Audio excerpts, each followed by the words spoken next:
What's up, everybody? Happy Wednesday, and welcome back to another edition of Mr. Eric Reads. It's a little bit colder outside. It's almost as if we finally are going to have like a fall winter and not just always hot. But regardless, I'm not a weatherman. I'm a guy who reads books, and I have another one from a character family that we know and love, the Berestain Bears, and Stan and Jan Berestain Bear. Okay, let's try that again. Tonight's book is by Stan and Jan Berestain, and it's called The Berestain Bears. Think of those in need.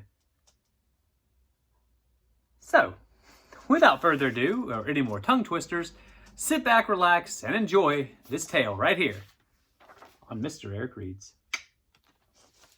The Bear family enjoyed the good things in life as much as anyone else. They enjoyed good food and good times. They enjoyed a snug treehouse and a comfortable chair before a crackling fire.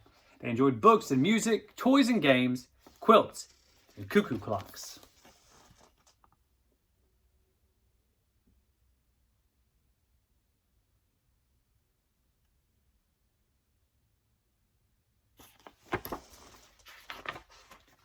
But sometimes it seemed, especially to Mama Bear, that perhaps the bears were enjoying too much of a good thing. It was also clear to Mama, as she managed the treehouse, that they had a problem. And a problem that came under the heading of too much stuff.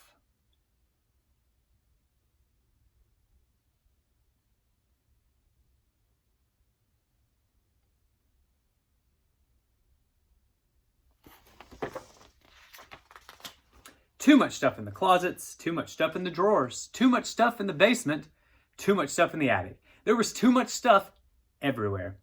It all made Mama a little uneasy, and it was beginning to be a worry.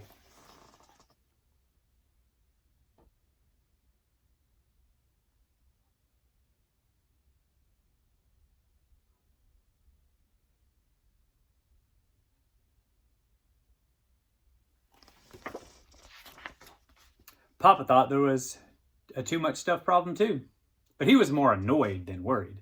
Annoyed about a fast wheel car that brother had left on the stairs and the squeaky duck that sister had left in the bathtub. But there was much more on Mama's mind than fast wheel cars and squeaky ducks. What was beginning to worry her was that they had so much, while others had so little.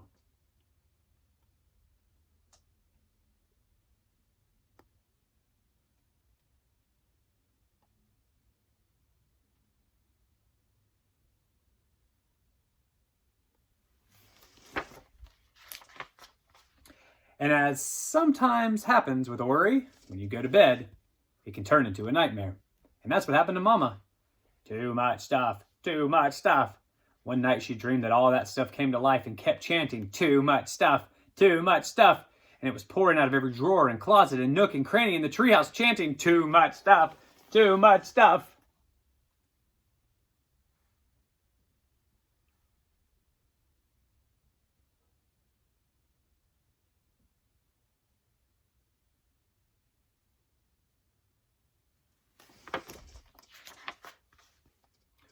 What's the matter? Asked Papa when Mama woke up screaming. It was just a dream, my dear, Mama said. But though it was just a dream, she knew what she had to do. So the next morning at breakfast, she made an announcement. This family, she said firmly, has altogether too much stuff. It's time to get rid of some of it. Stuff? Said Brother. What kind of stuff? Stuff like dolls with no heads, Mama said. Broken airplane models, old puzzles, games that nobody plays. And fast wheel cars. Yeah, like the ones on the stairs and the squeaky ducks in the bathtub, chimed in Papa.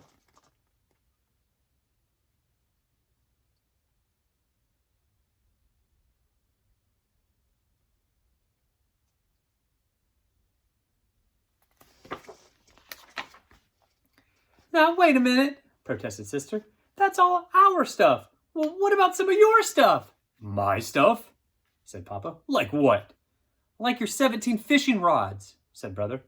Yeah, and the zillions of old fishing magazines you have stacked up in the attic, added Sister. But those are all valuable collectibles, said Papa. Mama just groaned. Well, look who's groaning, said Papa. What about those shelves and shelves of old cookbooks that you never look at? or those bits of yarn and cloth that you're never going to use." "All right," said Mama. "I guess we all have lots of things we don't really need. And that's just my point. What should we do with all of it?"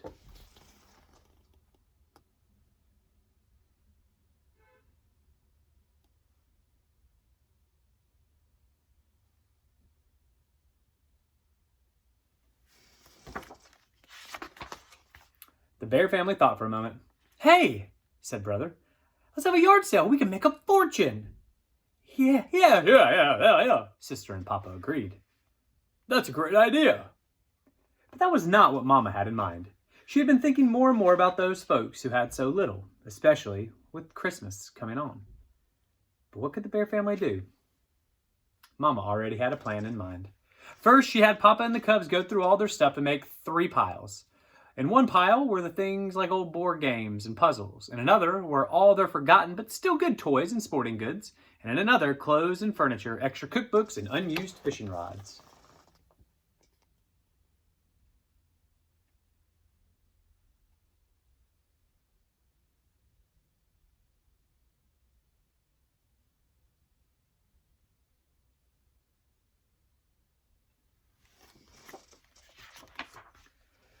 When the Bears piled everything into the car, there was hardly enough room for them. "Where going?" asked Sister. "First stop," said Mama, "is the Old Bears' Home."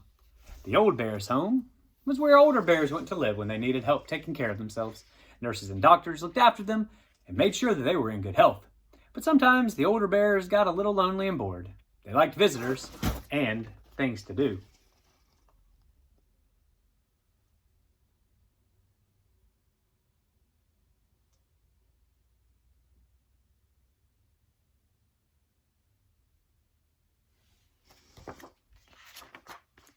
That was part of Mama's plan. When the family arrived at the Old Bears' Home, they handed out their games and puzzles to the older bears, then sat down to play games and do the puzzles with them. At first, Brother and Sister were a little shy and embarrassed. The older bears were just so old. But after a while, they got over it. The bears in the homes weren't any older than their neighbor, Miss Grizz, and she was okay. Soon they were having a fine time, and so were the older bears. They were all sorry when it was time to leave.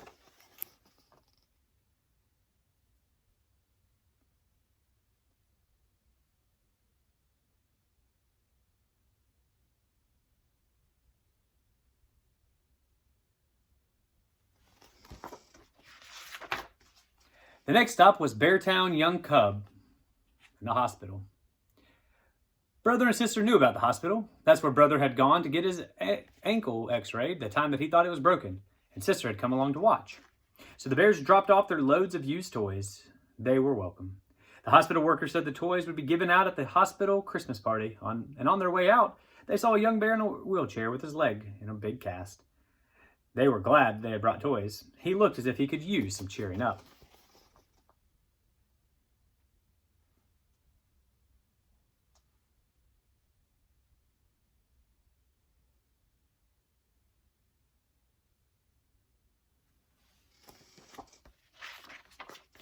Their last stop was Beartown Bears Who Care store. This was a store that sold things to raise money for needy bears. You know, bears who needed warm clothes and good food. The store was run by bears who wore uniforms and often played in a band in front of the store.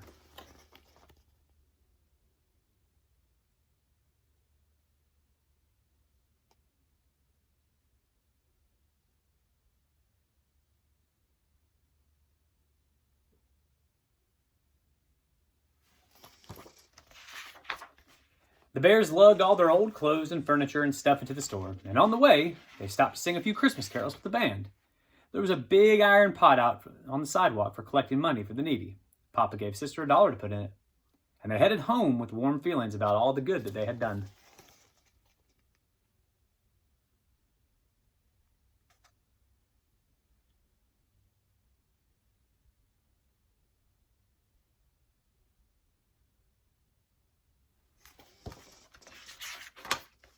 As they drove along, they passed the lighted windows of the Beartown department store.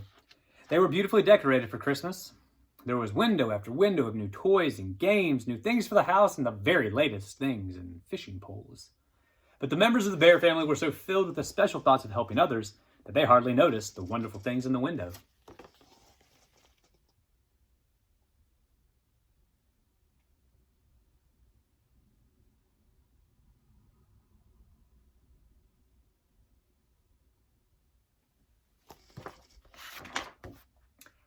Except maybe out of the corner of their eyes. The end. That was the Berestain Bears. Think of those in need right here on Mr. Eric Reads. As we approach Thanksgiving, as we approach the Christmas season shortly after that, I just thought this was a very appropriate book, especially as we talk about practicing kindness every day and in everything that we do. So I hope you enjoyed that book. I hope you sat there and thought about some different ways that maybe you can help those in need, or you can help your friend, or you can just be a kinder person.